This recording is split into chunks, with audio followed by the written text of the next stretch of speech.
Hi everyone, my little creshies, how are you doing? So this week's story is a really nice one, and there's something in the box that's going to help me to know what it is. Shall we try and guess? Let's give it a shake.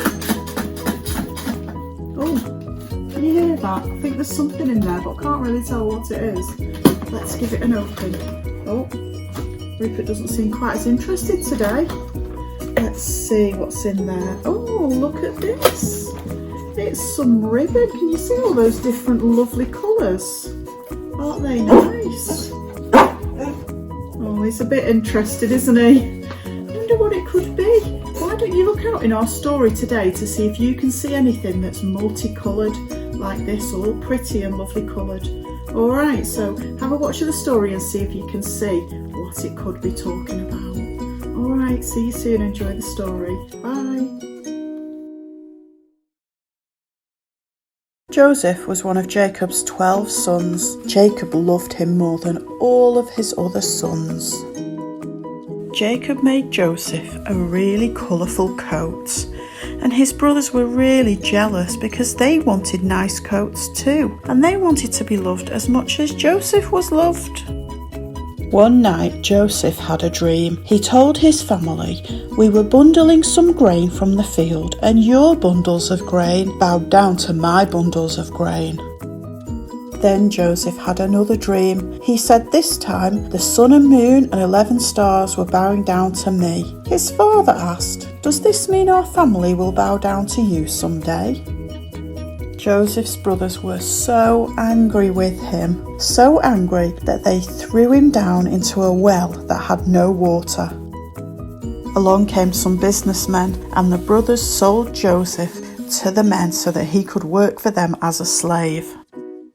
They went back to their father and told a lie that Joseph had been attacked by a wild animal and that he had died, but God was with Joseph. The businessmen took Joseph to Egypt, and he ended up in jail, but he hadn't done anything wrong. Joseph trusted God to help him. He made friends with some of the prisoners. One of them had been the food taster for Pharaoh, and the food taster said, "I had a dream. I was picking grapes and squeezing them into Pharaoh's cup. Then I put the cup into his hand. What does this mean, Joseph?" Joseph said, "You will be Pharaoh's food taster again. Once you're free, please don't forget about me. Help me get out of jail too." A few days later, the food taster's dream came true. He got out of jail and became Pharaoh's food taster once again, but he forgot about Joseph.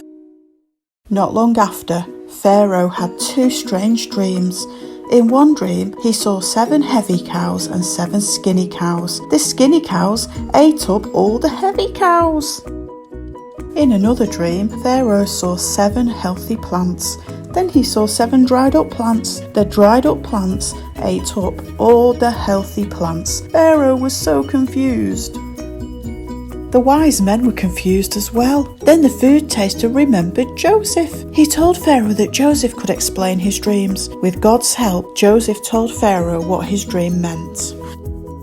Joseph said for the next 7 years, lots and lots of food will grow. But 7 years after that, not enough food will grow because there won't be any rain. Pharaoh said, "Joseph, you are a very wise man. I'm going to make you a ruler over Egypt." For the first 7 years, Joseph was in charge of gathering extra food for the people. That way, when not enough crops grew, there'd still be plenty to eat. Then the 7 bad years began, and people in other countries had no food at all. Even Joseph's family did not have enough to eat, so Joseph's father sent his sons to Egypt to buy some food. When the brothers arrived in Egypt, they went to Joseph and bowed down to him. They didn't know he was their brother, but Joseph knew. Joseph sold them some food, then the brothers left to go home.